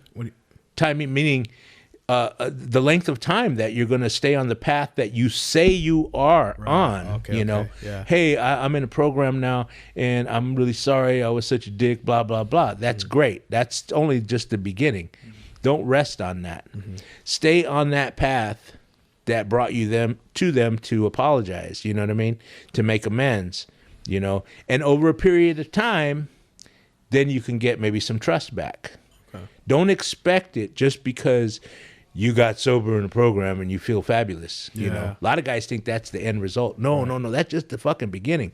You got to take the training wheels off and go back in real life, because there's millions of other people that didn't have to go to fucking rehab like you know. So don't think you're anything special because you went and got sober. Because then you could have a bad day and then... I've seen it too many times, you know. So the I call it time in. The time, you know, that amount of time that you accumulate, you know. There's still people that I'd like to apologize to, but I'd rather do it in person. I don't want to just send a letter. Yeah. You know, I figure when the time is right. Family or friends? Family. Family. My cousin's wife, you know. I know the kids, you know, and they're all rooting for me. You know, I had this really cool clip I have that I send in my EPK. I sent it to my cousin. He showed it to them. They think it's hilarious. They seen the foodie, foodie. And but I don't push myself on anybody. You know, I'm still working on myself as far as my craft and me as a person. But it's nice to have that good feeling back, right? Yeah. Because I missed out on a lot of things, you know, because of my behavior. You know, alcohol was just my drug of choice, but it was really who I was. Yeah, that's right. And do you think that's the problem with a lot of? I mean, because some stuff I'm sure is very addictive. That's hard to quit, but it starts from your own. I think, well, we're taught you got to learn the root cause, you know. Yeah. And then it says, you know, like it's selfish and self-centered, you know. not everybody is like that. Some people run to an addiction because something bad happened to them. Yeah. You know, for me, it was just being a selfish prick my whole life, you know, and that's really, it might be not my whole life, but in my as an adult, I kind of like lost my way, so to speak, you know. And because you say you came from a happy family. Yeah. I think, I don't know, I just got corrupted, you know, allowed myself to get corrupted in certain behavior or whatever, you know. Did comedy, I mean, because when you started comedy, you did a lot of drinking. Did that kind of fuel more of the, you know. It didn't make me funnier. No. Even though people thought I was funnier, but I didn't, I didn't, no, the comedy was just this is the path I want to do. You know, this is what I want to do with my life. I mean, to get that first open mic, that was huge. To do something brave is huge for the coward. Yeah. You know? Yeah. Like that. Did you watch a Game of Thrones? Yeah, not all. They had this one guy, I forget his name. He killed one of the ice people or whatever. You know, he's a big scaredy cat his whole life, but he did something brave. The big guy. Right? Yeah, the big guy to protect his mountain. No. He had I can't remember his name. I used to know all the names, but it was a big thing for him. Now he's still kind of like, you know, was still that gentle soul, so to speak, and not too sure. But he did that one thing, and that helped him make progress. For myself, doing that open mic opened things for me where, you know, okay, I did an open mic. Ooh, big deal. But it was huge for me. Yeah. You know? Yeah. I didn't realize I still had shit to work on personally to make myself not just a better person, but a better comic. Yeah. You know? Being sober and it works for me as a comedian. But that was a big step for me. And, you know, I held on to that. When I went to rehab, I was like homeless in rehab was a total of 15 months I was off the radar. You know, the only people who knew about it from my family was I wrote a letter to Tommy T's just to let them know where I was. And they were all pulling for me, you know. But I also felt like I was being left behind. But that was by choice, you know. But I saw people's name in the newspaper in the pink section of the Chronicle. You know, I was happy for them. Yeah. You know, and so the people that I started with, they kind of advanced. You know, but had I not gone to rehab, they probably would have advanced anyway because I wasn't that honest. Yeah. On you know, my comedy was I was trying to write jokes. I wasn't trying forcing it. Yeah, I wasn't trying to be honest. I feel I learned that from something Franklin Ajay said that I looked up. Well, he says like the comedian's job is to let the audience in on your world, into your world for the amount of time that you're on stage. You know, how you think or your experiences or whatever. And I took that like literally.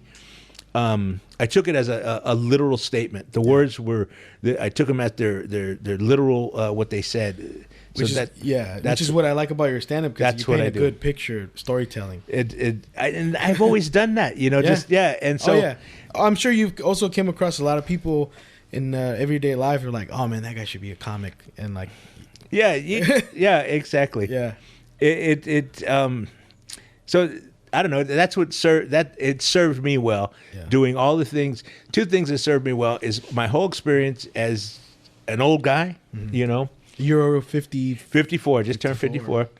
And being sober. Those two things served me well in my comedy, in my craft, in my art expression, my performance. That's what I am on stage. That's all I know how to be. You know, I wish I could write really smart jokes. You know, I look at like, you know, there's one guy that just stands out to me, Sammy Obeid. Yeah. You know, he's fucking, but it's like, yeah, he's a fucking school teacher. He went to goddamn, you know, college and shit, cabrón, you know? Yeah. And it's like, of course he's smart, you know, and he's funny too, you know. I can't do that, you know. My style is different. Yeah. No, yeah. And go ahead. So you consider yourself a better comic right now than you have been in the past? Sober Mario is a better comic than Drinking Mario, and me right now is better than I was, you know, 5 years ago. Okay. time makes you way better with stand-up. Like anything. Like Well, I've anything. been curious about that. Like, so I play sports, and obviously with sports, the older you get, the harder it gets. Yeah. But yeah, I guess I was just wondering if your mind can still be as sharp at 54 as it was at I think 30s. It's like wine, man. You get older, it Well, gets a better. I don't know. Like, Yeah, you know, it's funny how I don't know if maybe everybody's mind works like this, but when I'm on stage, I it's like I can think of what I'm doing next. Mm-hmm. It's I don't memorize my sets. Yeah. Okay, I got to go rehearse because I got to show. No, I just you want to look at people. Are they into you?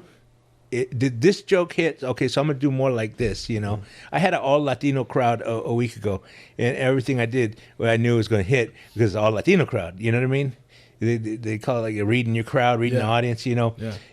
As far as like sharpness, being sober keeps me very sharp. Mm-hmm. Now there's things you forget. That's just people forget things or whatever. I force myself to, when certain things matter, come with your A game.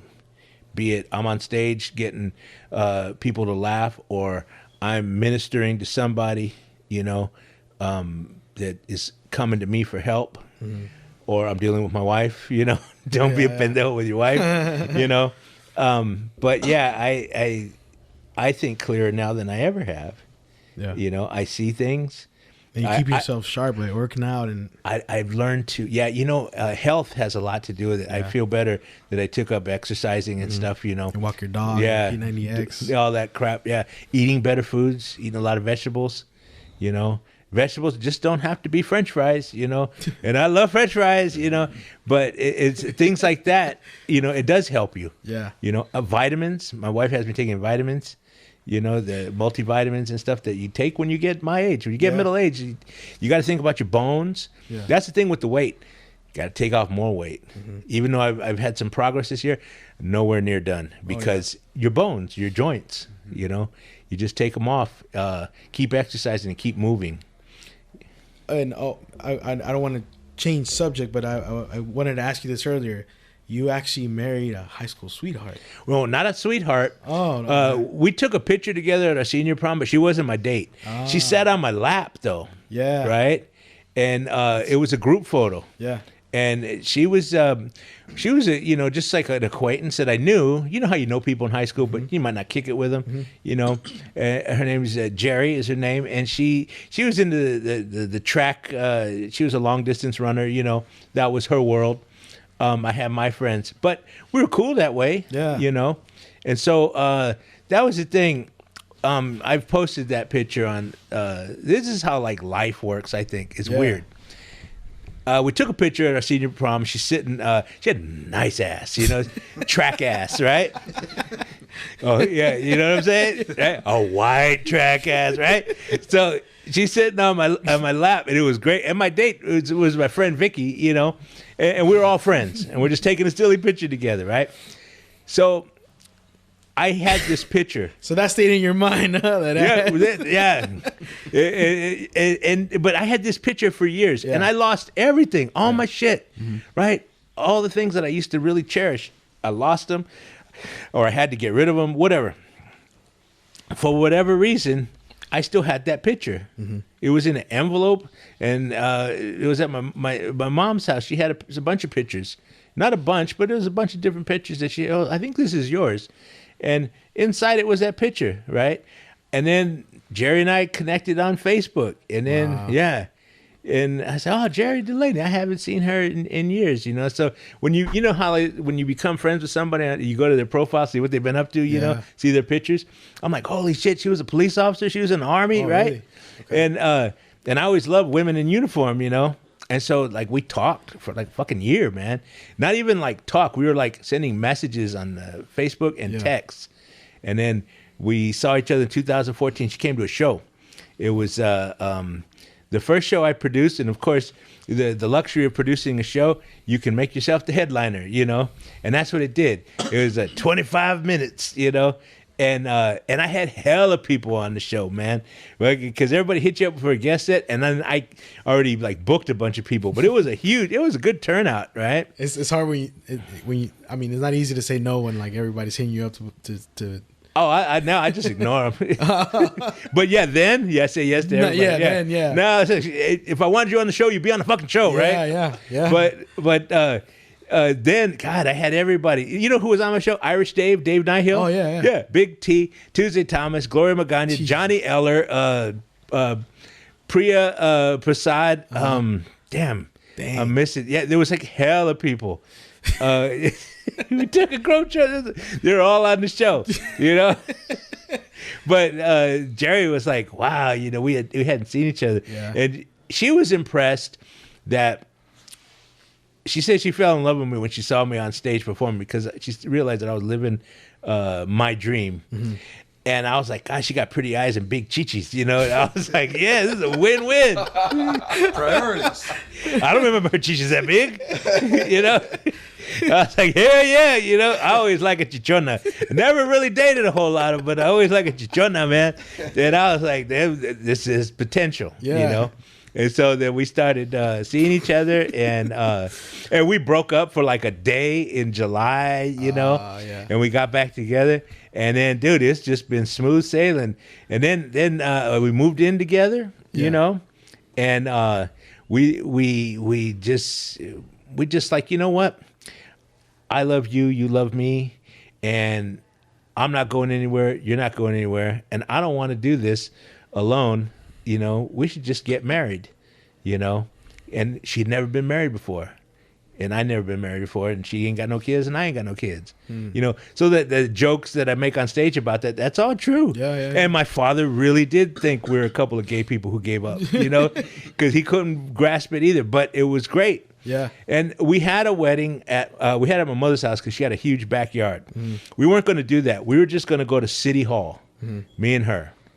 But then... our mothers, you know, we got to invite our mothers, right? Yeah, right. Because it's the first marriage for both of us. And then we wanted to do it at San Francisco City Hall. We were there in 2016, I think it was. We were in San Francisco. It's like, City Hall's beautiful, you know. This is where we should do it. But then when we were kind of like, you know, scoping it out, it's like, how are we going to get our mothers up? No matter where you park or whatever, they're not going to be able to make it. Some viejitas, man, you know, they can barely walk as it is. So we're like, oh, that might not be a good idea. And I'm like, well, fuck it. We'll just tell them we got married, you know. But then we decided, let's have a little ceremony at my mother's backyard. It's nice and big. Yeah. So then, like 6 grills on. Yeah. So it blew up into something not even big because it was like 80 people there. Wow. And we literally divided it, 40 for your tribe, 40 for my tribe. You know, and it was great. You know, and I cooked the food. It was kind of cool how we did it, man. We no alcohol. Oh yeah, my brother supplied all the booze. Oh, okay. Oh yeah, no, I quit drinking. They didn't. Yeah, but I would cook the meat, of course. So it was chicken and tri-tip. Yeah, and I bought it. We went to Costco, spent like $500 on this shit, right? But then what we had is everybody. Okay, it was like it's going to be in June, right? June 24th. It's not formal. I'm going to wear a suit. She's going to wear her dress. But everybody show up in casual clothes because it's just a barbecue. Yeah. Bring something like a potluck, something to add. We'll have the beverages and we'll have the meat. But everybody did. There was like, everybody brought something amazing. And there was so much circulation. I had to meet her people. She had to meet mine, you know. We didn't get to eat, you know. Fuck, right? Yeah, when you run a party, you get to eat. It was all. I remember one of my cousin Lily. Your own wedding. She married this great guy. His name is Michael Beltran, Filipino guy. Matter of fact, it's his birthday. Happy birthday, Mike! Yesterday. Anyway, he made lumpias at the house. He made hella lumpias. Yeah, you know how good that was. Oh, man, I killed. I didn't have any. I had a bite. You had in passing. Yeah. The only thing I had was a piece of cake because we did that whole cake thing. But yeah, all this amazing food. Didn't get to eat any. I didn't get to eat any. That's what happened at my sister's wedding. We went through the drive-thru afterwards. Yeah, we ended up ordering pizza afterwards. We had whole roast pigs at Lechon, right? And we didn't get to eat any of it. We No, had to dude. order pizza for nighttime. Yeah. It was a great wedding. Oh yeah, yeah. We were beat, man. And then 3 days later, I had my knee surgery. Yeah. So I was kind of like hobbling around, you Oh, know. yeah. But it was great. It was a wonderful day. Everybody loved it, you know. I attribute the pastor who officiated us. His name is Dave Johnson. I met him at City Team.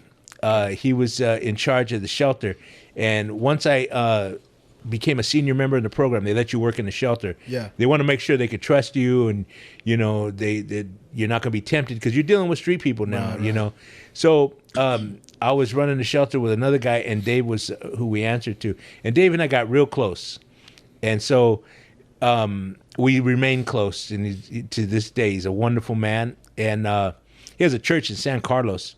Anyway, I had approached him about I wanted him to meet Jerry, and we were going to take him to lunch. We went to this place, and of course, you know, think about food. We went to this place called Heidi's in San Mateo. Oh, it's a coffee shop. Hella good, right? Yeah. So we sat down, and he knew I was going to ask him, but we asked him, I'd like you to marry us. And my wife was with her sister, what do you call her sister? Una pinche loca, right? Was giving her so much grief about things, and Dave had kind of told her, you know, you don't have to invite her, you know what I mean? And you just want people there, you know, who support you and who love you. And that really I saw that he put my wife's unease at ease, you know? And that is a big problem with weddings. Exactly. Yeah. If they don't like you, if they, you know, why approve. invite them? Yeah. Yep. Doesn't matter. And I was like, yeah, that's a great idea. So, you know, I took that to heart, you know. But he set the tone of the wedding when he addressed everybody and explained, and everybody just felt good. And then he came and he did it, you know. And then we went and changed into our shorts. Everybody wore shorts because it had been really hot that week, but it was a little cool the day of the wedding. And it was a blur. Yeah. It was a blur. That's beautiful, man. I also, like, I want to ask at that point, well, have you kind of given up on romance? No. I just felt that if it's supposed to happen, it'll happen when it's supposed to happen. But I'm cool with myself. It was in 2012, I think it was 2013. I can't remember. I had been friends with Marga Gomez. Yeah. Right. I was doing her room in San Francisco called Esta Noche on Thursdays. I had went to support my friend Gloria, who was on a show, and then I met Marga for the first time, and I shook her hand, and I explained to her how huge of a fan I was of hers, and this and that, and I was reciting her career back to her, you know, and then we became friends on Facebook. It's a legend. Yeah. Exactly. Yeah. I'll never forget that night that I'd met her when I was leaving. I enjoyed the show, enjoyed her set. Here's the thing. Marga was the host of the show because it's her show. No, she was just on it. Anyway, the mic went out, and so when in the middle of her set, so she went and she sat on the bar. The stage is over in the back, and she went in the middle of the room where the bar was. She sat on the bar and did her set from there with no mic, and it was hilarious. Yeah. And I made up my mind right then and there. I want that kind of confidence as a comedian. And so when I said goodbye to her, I had said, can I friend request you on Facebook, you know? And she's like, Mario, we're already friends. And I was like, this is so awesome. So then she had me back to perform on her show, and I did very well. And she was like, you know, I'd never seen anybody who went up first get so much laughter, you know? Yeah. So then she had reached out to me. Her DJ couldn't make it on Thursday, and she wanted to know if I knew how to do that. And I'm like, yeah, you know. You know how to DJ? Yeah, well, I used to be like a record DJ. Oh, but there it's easy. You're in a DJ booth, but you're really just hitting play on the CD. Yeah. That's all. For the comics, yeah, you know. Right. And when they do the tip jar, you just, you know, make sure you hit song number 12, you know. But you got to be in the DJ. And so I would do that every Thursday. I'd get off work and jump on the train and get off at the, you know, the Mission Street, 16th and Mission, right? Go to Valencia. And I did a couple more shows. One time I DJ'd, went down, did my set, then ran back up and DJ'd for the next one. It was fun. I'm doing this with, I call her my queen of all kings, So then she was looking for work because she was between plays, And I remember her, she was looking for just some kind of easy day job she had threw out there on Facebook. So I had a friend of mine, this lady that I knew just from the shows, real nice lady. She was getting divorced, and she was having a divorce party, and in San Francisco, over by UCSF, where she lived, and she wanted to hire me. She wanted to have a comedian, and she was throwing all this money at. It was my first taste of a lot of money for 20 or 30 minutes of work, and I was like, wow. So the first thing I thought of was you know what? I go, hey, would you mind if I brought another comedian with me? We can give you a nice show, you know? Yeah. And she's like, oh, that would be awesome. Somebody? Oh, yeah. So then I reached out to Marga. I said, hey, check this out. It pays this, because I split the money with her. Yeah. And it was a lot of money, And she's like, okay, and we did the show.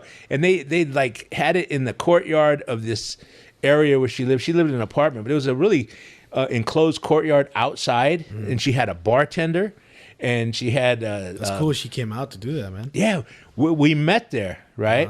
So, Margaret, she knows the city, so she jumped on, I don't know, the 27B or whatever, and boom, we're there. So we go and do the party, and we get to my, and she goes, did you drive? I go, no, I took the BART train, and then I took a cab. She's like, we'll take the bus, She goes, you got time? I go, yeah, I got nowhere to go. I'm just going back home. So we're riding this bus back down to the Castro, and I could jump on the Muni there, right, and take it to Embarcadero. So in the course of that, we started talking, and she's single, and she's talking about being single, and I'm talking, I'm single, and how I'm really okay with it, though. I go, it'd be nice to have a girlfriend and something like that. I go, but it's not my priority because I really want to be a better comic, And yeah, you think, on those days when you're supposed to have somebody, Valentine's, New Year's Eve, or whatever, or even just day-to-day living, I'm sure it's nice. I go, but I'm not comfortable with myself yet to want to commit to something like that. I go, but I do believe if I'm supposed to have somebody in my life, they will appear. Yeah. And we had this conversation about that. And she had told me she felt comfortable, being single after hearing what I had to say, very kind. Yeah. And then before we got off, she goes, what are you doing New Year's Eve? And I said, I don't have anything booked. She goes, you want to host my show at the Brava Theater? And I'm like, yeah. Yeah. And so as we got closer, because this was, I think, in October, September, she had told me, if you get a bigger gig, I totally understand, I'm like, this is my bigger gig, Yeah. So it was, Jeez. So it was, obviously, Margaret was the headliner. I hosted it. Misha Mosley and Daya Lakshamarianan. It was us four. And it was great. It was a great New Year's. Yeah, the crowd was like 350. Because Margaret told me, she goes, I think I remember when we were friends at that. You posted about that. Yeah. We were already friends. She's like, you want to get progressive fans. She told me, Oh yeah. And there was people there that friended me on Facebook from that show that we're still friends to this day. And then I look at who they are. It's like, oh, these are like some serious somebodies, And I was very grateful for that, Have you? Well, I mean, you just said it, but have you became friends with fans like that? Meet you at shows? Let's see. There's this one wonderful lady who supports all East Bay comics. Her name is Luana Ledward. Okay. And she's wonderful. As a matter of fact, I think she's even Facebook friends with my wife now. Wow. Yeah, and I think had I known her like I know her now, she'd have been at my wedding. She's cool people that way. Uh-huh. There was friends from my sister that I met who became fans. My friend Evelyn, I call her Cousin Ev. Not a whole lot, but I guess that happens, you know. Yeah. The ones that you consider friends, you know, they're wonderful people. That's one of, I think, one of the perks. I'm in the making fans business. I ain't here to make enemies. Right. No. Yeah. know? And another thing I wanted to ask you is because I saw we had Chewy here a couple of weeks ago. Chewy, I've been working with Chewy. He mentioned. I mean, he showed me all his catalog. And yeah, he's got a lot. You know, I've done a few films with him and the other guys. You're hilarious, man. You're a good actor. Yeah. Like, is that something you're gonna pursue in the future? Well, you know, or more? If I would like to. Yeah. I do have 2 actual movies under my belt that I did years ago. Really? Yeah. One is called. I think it was released by Artisan Entertainment. It's called Downtime. Okay. It's a prison movie. 2001, 2003. It came out. Sean Wilson's the director of that. And then there's another one I did in 2005. I think the release on that was through Lionsgate. 2007. That one, I think you could probably even pay-per-view it if you have like Comcast. But it's called The Curse of Alcatraz. Okay. Right? It's a horror movie. I'm going to punch those in just so I can remember. Downtime, I had a decent role. I had a lot of lines. Curse, I was in the whole movie. I was like the last person on the island to get killed. Oh. That was directed by Daniel Zarelli. 2007 film, huh? If I'm not mistaken, that was the release date. Lionsgate, Curse of Alcatraz. That one's run on Encore, if I'm not mistaken, because people were like, "Hey man, I was watching a movie. You were on this movie," you know. Yeah.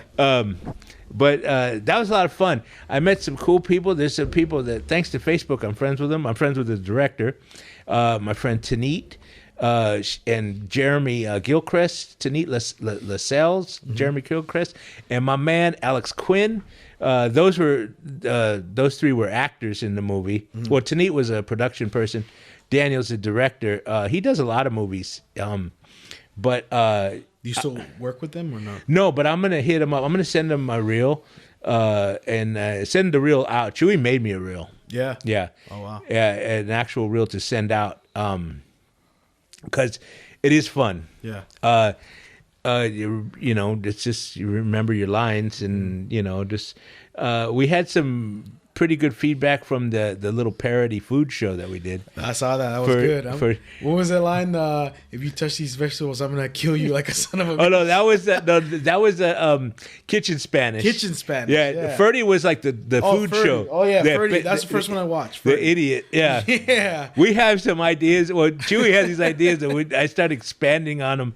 Because he's a Latino that has a food show, but he has no idea because he's an idiot. Out of touch. Yeah, he's totally out of touch, and he's ignorant, you know, and damn near borderline racist, right? Yeah. When he saw the torta, I personally think it has too much shit on it. Yeah. Just like a little cheese. Personally, I think it has too much shit, and I just like a little cheese and mayo. But I'll give it a go, you know? Yeah, no. How do you? Another question I have for you: how do you write stuff? Do you write stuff, or do you? All my stuff is written down. Okay. Or you mean jokes or just jokes? Yes. Well, you know, my process. I find something I find is funny, be it an experience or whatever.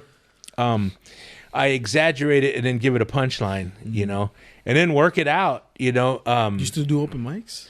I sneak in and that's I like those open mics when nobody knows me. Yeah. You know what do you call it? There's a far and few between. Yeah. But sometimes the open mics can be rough, man. Oh yeah. You know, time wise, it can really take a chunk of time out of your life. My first time performing, I did good.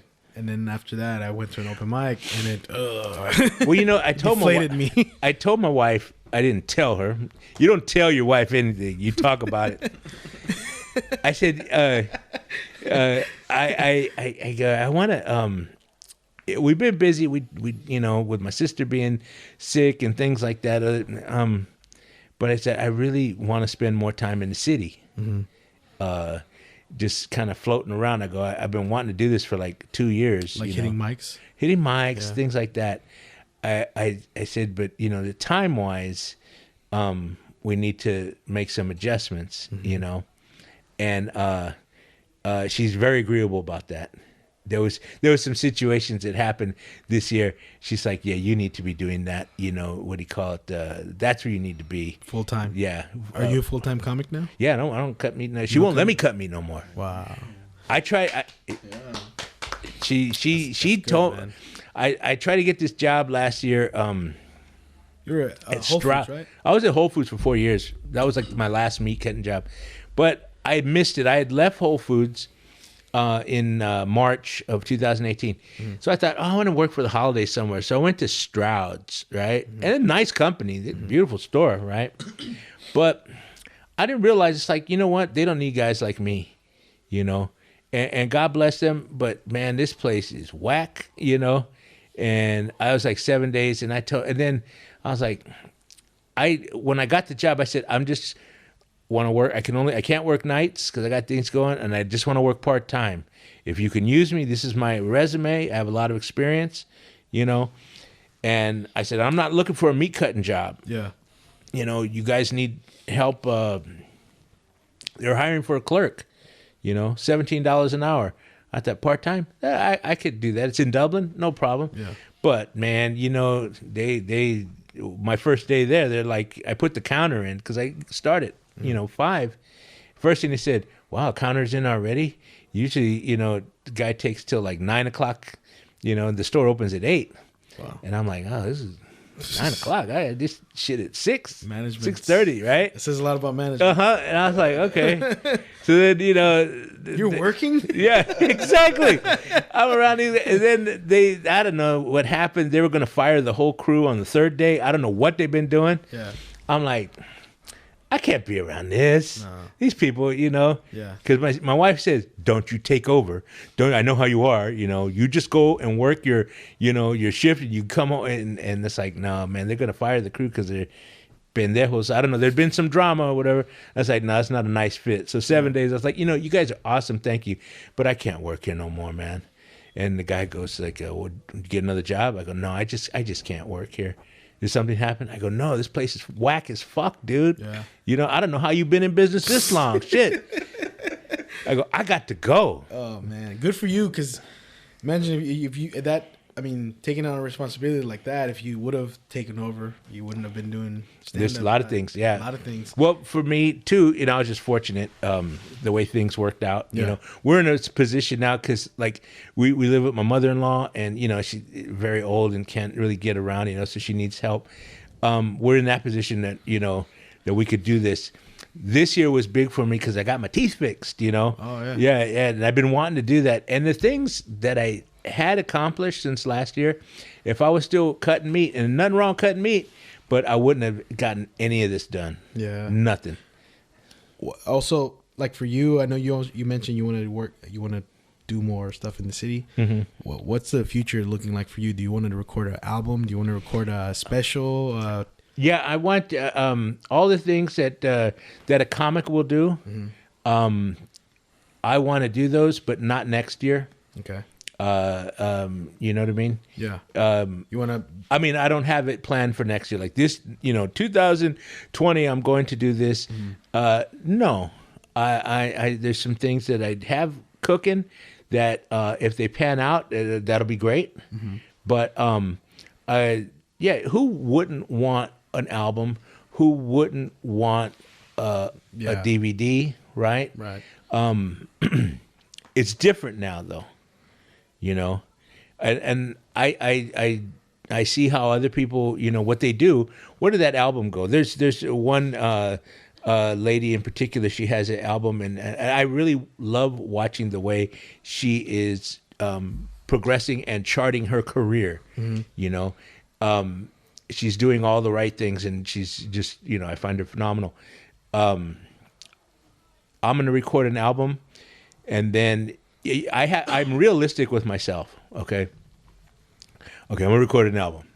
It's gonna be 50 minutes, right? And then I recorded an album, and you can get a nice place, record it. Mm-hmm. Everybody will laugh. You have a good time, and then it's like, you know, I'm out of material, or you know, I can't use that. You burn it out. I feel more comfortable when I could have at least 3-hour sets that are completely different from each other, I feel more comfortable when I could have 3 different hours that are completely clean and different from each other. You know, when I'm sitting on that, I'll feel comfortable about recording an album. I'll feel comfortable about recording a CD. I would much rather get to that point to have those different blocks of sets, you know, and then start submitting for cruise ships, you know. Oh, that's what you want to do, cruise ships. Yes. Okay. Yes, get on the high seas. Yeah. And more road work. I had 1 gig this year that I took a plane to. 1 whole gig. Yeah. There's guys that take, you know, multiple planes. But it's like, I'm realistic about what, and I'll be honest with you, dude, I'm in no hurry. Mm-hmm. You know, I really enjoy this journey that I'm on, or whatever you want to call it, you know. I don't worry about like time. I sure as hell don't worry about money. You're not in a rush, like to. No, get to dude. I used to be in a rush. I saw where that shit got me. Yeah. You know, I really enjoy living in each moment. You know, so yes, of course, I'd love to record something, but not now. You know, I there's some other things I want to do. Most important to me is a 1-man play. That's more important to me than an album. And I'm talking about my one that I've been trying to formulate a final draft of my experience in rehab. Mm. You know, it has a working title and stuff, and it's really how I came to Christ, but done with the reenactments of all the people that I met in the program, especially the homeless people, you know, right. And that's about as real as anything that's ever happened to me. You know, forging a relationship with people that come from a demographic I used to hate, so to speak. Yeah. You know, change your heart, and that's very important to me to get that one going before I look forward to that, man. And I really appreciate you taking the time, coming out and talking to us, man. Dude, I thank you for having me. Yeah, no, yeah, you're one of the persons that when we started this, you know, I really wanted to get you on. I'd love to tell you all the stories of the wild shit that I heard I used to do. Yeah, but I can't remember them all. We can have you back. No, but I really like, you know, like these guys are older than me, and I like talking to these guys. Anyone who's older has a, you know, those years have a big impact on your experiences, and the advice that comes from that, man, means a lot to me. So, oh, thank you. Yeah. You know, as you get older, you know, you'll come to that point in your life, you know, where you're either gonna go this way, you're gonna go that way. Mm-hmm. It comes different to everybody. Right. You know, mine happened the way mine did. I could have chose differently, you know, but I look how things turned out, you know. If I maybe would just kept the behavior under control, maybe I'd have my own store at Safeway, because that's all I ever wanted. Yeah. You know, but then I wouldn't have everything that I have now, and I wouldn't have my wife. Wouldn't trade that, you know. She went through the same thing, poor thing. When I was going through my bad time, she was almost dead. She was in a chemical fire that almost killed her. Wow. Yeah, she thought she had cancer. She lost all her hair. Nose almost fell off. You know, she was getting people out of this fire. And it was like a hazmat thing. She inhaled all this. When she was a police officer. Yeah, she inhaled all this organic acid. And over the years, it took its toll to where in 2010, it almost, like it was, she thought this was it. Right. Everybody thought it was it. She was down to like 80 pounds, you know. And she's retired from yeah, she's retired. But she looks how she didn't die. And then we hooked up, you know. She wasn't supposed to die. Yeah. And I think whatever I'm supposed to do with her. Yeah. And at this point, I wouldn't want it any other way. That's beautiful, man. Yeah. That's why I want to do the cruise ship so she can come. Yeah. Yeah. Be on vacation all the time. I want some more road gigs. I could have took her. I went to Lake Havasu, Arizona, man. This really cool dude, Andy Kern. He was just looking for comics, you know. And okay. And just all I had to do was make my way there, you know. And it was great. I could have brought her, but I didn't know. I mean, I had the room. Yeah. But the next one, you know. Yeah. I like going on the road, seeing parts of the country that aren't like where I'm from. And Arizona, oh shit, that's unlike anywhere I'm from, man. Everybody's packing over there, dude. They're so nice. because they're all packing. Yeah. Everybody was packing around. Yeah, they'll fuck around. But nicest people, man. I had such a wonderful time. And they want me to come back and headline. Met and that was another thing too. I love meeting other comedians, especially from other. I met this lady's hilarious. She's a straight up pro. She's a Vegas pro. Her name is Kathleen Dunbar, and it fucking had me in tears. And that was really cool to meet. She's in Vegas. I get to Vegas, I'm gonna hit you up, Kathleen.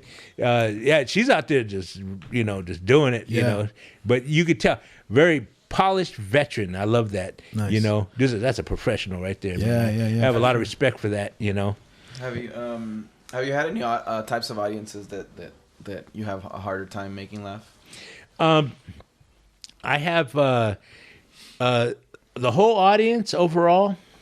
No, but you'll see the pockets of people. There's some shows that I've done that you could tell people sitting right in front and they are not going to laugh. Yeah. They're not going to laugh. They've made up their mind not to laugh. As far as the demographic, demographic, it could be black, it could be white, it could be Latino. You can't please everybody. If the whole room is sitting like that, okay, I need to work on my whatever I'm doing. Yeah. Okay. What do you call it? Either I'm not delivering this right or it's just not funny, But if there's certain people, you want to make them laugh. But if they're not laughing, but the whole room's laughing, that's the law of averages, Yeah. What do you call it?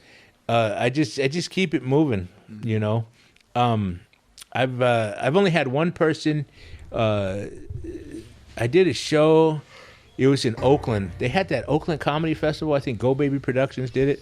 And then this guy sent me a message. Some African guy sent me a message on Facebook. We weren't friends or anything. And it's like one of those messages that unread ones, you know. I just happened to see it. And he goes, I just saw you tonight.